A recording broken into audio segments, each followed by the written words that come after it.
We're starting our final unit for the school year, which is Unit 5, Topic 1, Minerals. In your textbook, this is Chapter 5.1, and it's page 354 to 360.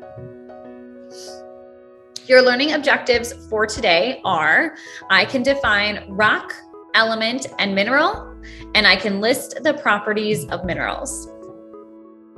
So vocabulary, this is when I want you to have that chat box open. Notice I've got the little Zoom icon because I am asking you via Zoom to give me your background on this vocabulary. So today we're talking about elements, minerals, and rocks. So using the chat, what's an element? What's a mineral? What's a rock? Give me your input. Tell me everything you know about elements, minerals, and rocks. Maybe you know a little, maybe you know a lot, but go ahead and use the chat feature. All right, so I'm seeing some responses in here. So Bosco says that minerals are a type of material that's a hard rock, not like wood. It's not like organizing material. It's hard stone, hard material. Yukino says there are tons of different kinds. Wes added that a rock is a thing that is on Earth and it's all over the place. A mineral is what food is in or what rocks are, and an element is something like water. Good. All right. Perfect. Yes. Thank you so much, you guys. Great input in there. Okay. Yeah, we're going to talk about elements, minerals, and rocks today. Just a little bit of background knowledge. Anytime I'm talking about planet Earth, I may mention the Earth's crust. The crust is the outermost layer on the Earth. So in this diagram, it is this red piece where it's pretty thin. It's the outermost layer. I'm not really going to talk about the mantle, the inner core, or the outer core, but just know the inner core is deep into the center of the Earth. It is so, so hot. And then as you come out, it gets a little less hot until you get to the crust, which is where we live. Awesome. Great. Mia has added that too. Elements are all around us, like water on Earth. And Bosco says the Earth's core is what keeps it together, so we are not dead like a long time ago. Beautiful. Great background. Okay, let's talk elements first.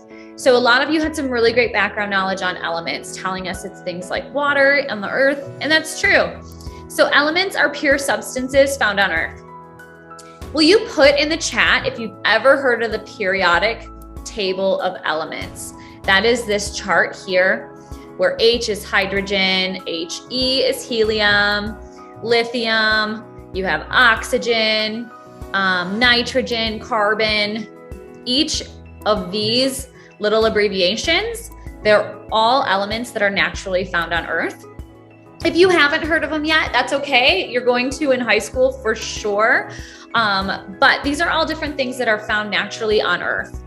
They're arranged in this nice little periodic table. And once you take higher level science classes, you'll learn why they're arranged in that way. There's like a special way that it's organized. So each element is its own thing. Hydrogen is just hydrogen. But when you mix it with oxygen, 2 hydrogens and an oxygen, H2O is water. So what I really, really like about the picture above it is it shows different things that are made with these different elements. So Li, lithium, batteries are made out of that.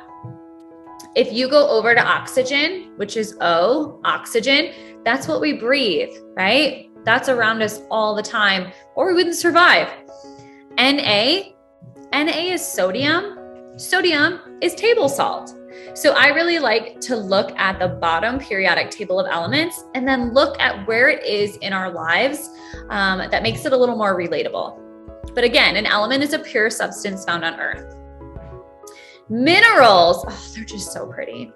A mineral is a non-living crystalline material found in nature. Most minerals are quite rare.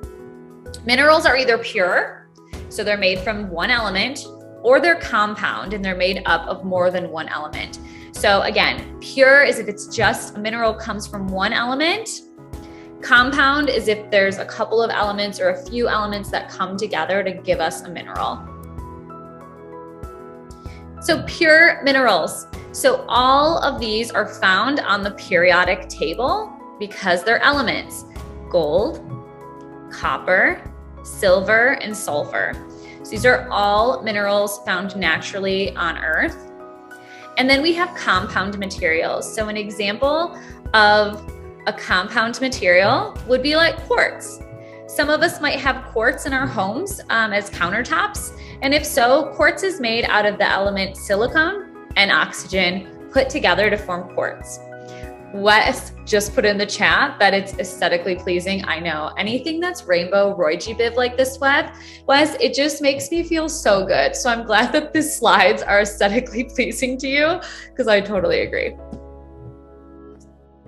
Now let's talk about rocks. Okay, so we have elements, minerals, and the last thing are rocks. So rocks are made up of one or more pure, naturally occurring mineral. Geologists are scientists that study rocks. So Wes's dad is a geologist. So this is what he does for a job, which is pretty awesome. So again, rocks are made up of minerals. And I'm gonna have some really stupid graphics throughout that I hope some of you start to find funny as the unit goes on. Rocks are grouped into 3 categories: igneous, sedimentary, and metamorphic. We're gonna talk about those later in the unit, tomorrow and the next day. So another part I want you to add to this. So for rocks and minerals, this is a beautiful chart. Again, igneous, sedimentary, and metamorphic. Those are different categories of rocks that we're going to talk about in our next lesson. But I want you to look at these rocks and I want you to look at these minerals. And in the chat, I want you to tell me if you're familiar with any of them. Marble, diamond, copper, silver, quartz, granite. What are some of those that you've heard of before in your life? So go ahead and type it into the chat so I can figure out what kind of rocks you're familiar with. All right, you all have some really, really great background knowledge. I think the ones we're all probably familiar with, some of us might have granite countertops in our home. Limestone is one that is all around us, and sandstone, marble. You may have marble countertops or marble floors or other forms of marble in your home. Slate would be like chalkboards. Diamonds, copper, gold, silver, quartz as well, quartz countertops. But yeah, some of you have some really, really good background knowledge on different types of rocks. All right, here's a challenge for you. So if you were digging for gold, how would you know you found it? So we all know what gold looks like, or do we? I want you to figure out which is gold. So the reason that we're doing this is we're going to figure out how we identify rocks and minerals. So there's a few different ways that geologists are able to, if they're digging on Earth and they find something, they're able to categorize it. So let's go ahead and do this fun little activity. So I want you to tell me which is gold. So in the chat, here's what we're going to do. You're going to tell me which is gold on each slide. Slide number 1. Which is gold, number 1 or number 2? Go ahead, put it in the chat, 1 or 2. All right, I would love to see more responses. Yeah, okay. Ooh, people are thinking number 2 is gold. Oh, Mia's saying 1 is gold and 1 is fool's gold. All right, let's go ahead and do the reveal. Number 1 was fool's gold. Number 2 is gold. Awesome job. We were doing a point system. Most of you got that one right. Let's go to this slide. Which is gold? Number 1 or number 2? Go ahead and take a guess. Which is gold and which is fool's gold? All right, I would love to see others putting in the chat here. Ooh, you guys are pretty good at this. All right, let's take a peek. If you said number 1, that was fool's gold.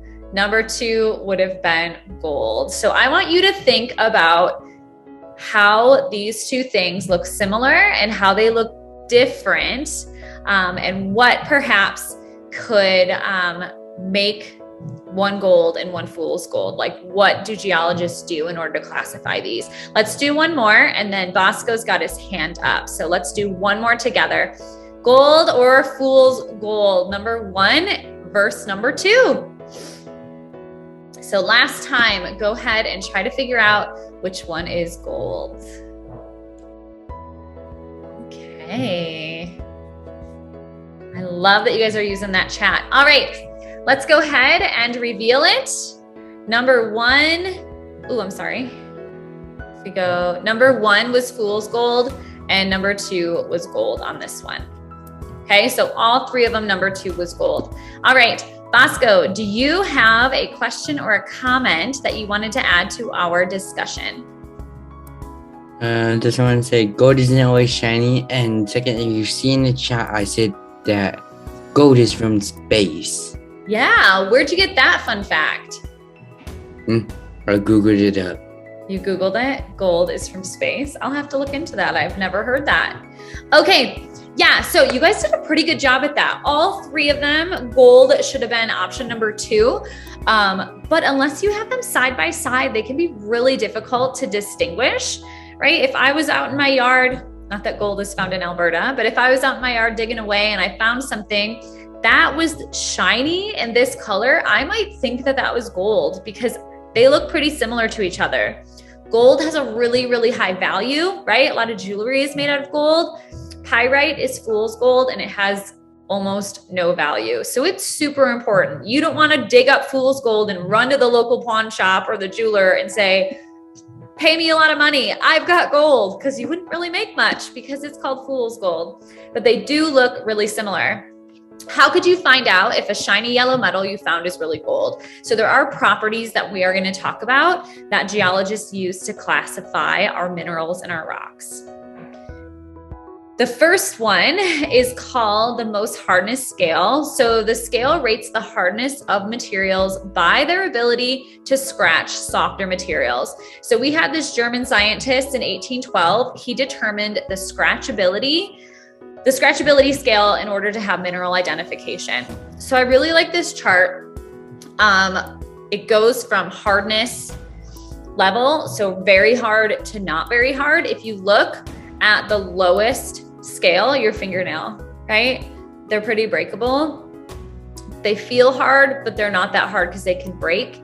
Copper coin, and it goes all the way up to things that we might know in real life. A knife, glass, a nail, a drill bit. It goes from hard to the hardest.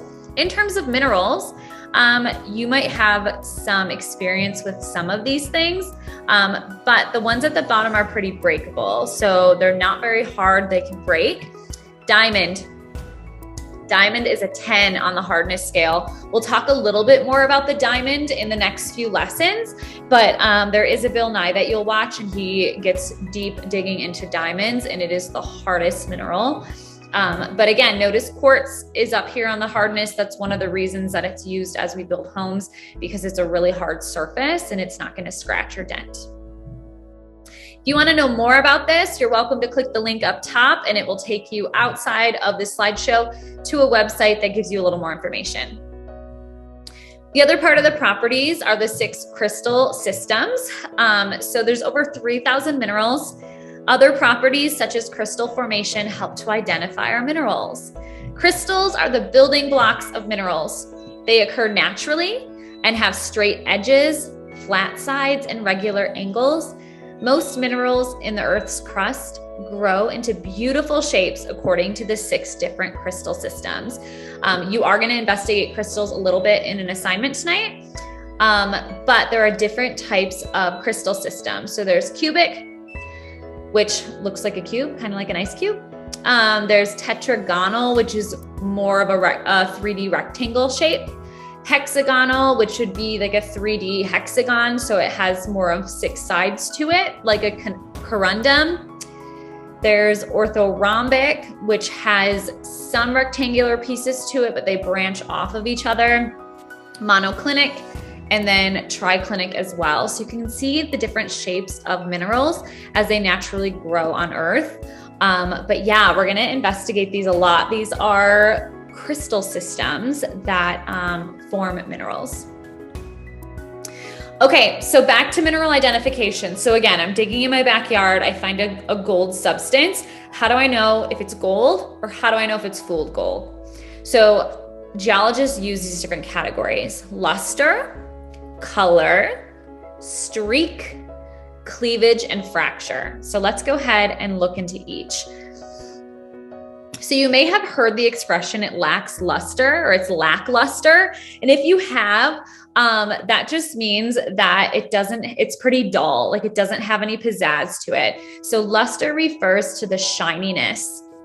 It's either shiny, luster, or it's lackluster, it's dull. And you can see the difference in these two pictures.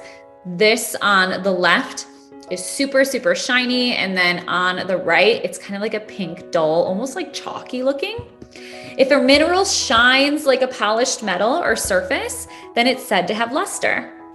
And again, more information, you're welcome to click up top and it will take you to a website, and that is on all of the following slides. So I'm not going to point that out anymore, but feel free to branch out and learn a little bit more about the properties. So luster, shininess. Color. Color is the most attractive property next to luster. So when you see a gem, whether it's a crystal or a mineral or even a rock, when you go and you pick up, some people collect rocks and look at rocks, what attracts you to them? Shininess and color, top two.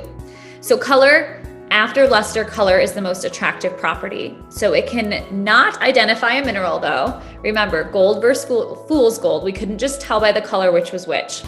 But not all minerals are the same color all the time. So this mineral called corundum, it is the elements aluminum and oxygen. When it's pure, it's a diamond. Aluminum and oxygen, when it's put together, it's a diamond. If you add iron and titanium to it, it becomes a sapphire. Sapphire is blue. It's something that is in every birthday has a like crystal to go with it, and sapphire is one of them. There's also a ruby. So that's when you have corundum, so aluminum and oxygen, and then you add the element chromium to it. When that's added in, it becomes red, and then it also can become an emerald. And these all are like the birthstone gemstones. But again, you can have a mineral, but when it's added, other elements are added to it, it could change color. The next thing that geologists use after luster and color is something called streak. So streak is the color of a mineral in its powdered form. So looking at the picture, they literally take a mineral on a white piece of paper and they scrape it. That's streak. So it is the color that is formed with the streak. Some minerals don't streak at all. The harder the mineral is, it will not leave a streak. A diamond, do not do this. If your mom has a diamond ring, like an engagement ring or a diamond, if you were to scrape it, it would not have a streak because a diamond is the hardest mineral. Do not do that. Do not try to streak your mom's diamond, but it will not leave a streak because it's so hard. Lookalikes such as gold and fool's gold can be distinguished by the streak test. So if I had fool's gold and I did the streak test, that's one of the ways you'd be able to set them apart. One of the other ones that I thought was pretty cool is we use granite and graphite. We use graphite in art class. So a lot of our pens or pencils and charcoal and things like that we use in art are made from these type of minerals. And I just put a picture of like the different levels of pencils that are used in art class to create some really beautiful drawings.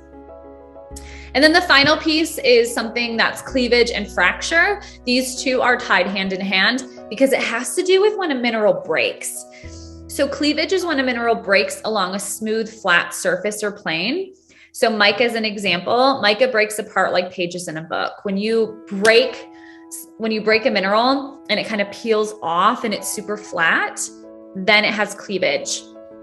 If you break it and it looks like quartz, do you see how quartz kind of looks like broken glass?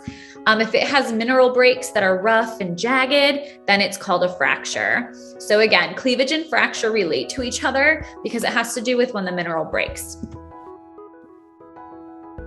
And then there's just a couple other properties. You may have heard of these words before, just called transparency. Transparency is another property of minerals. If you hold a material up to the light, like a piece of paper, right?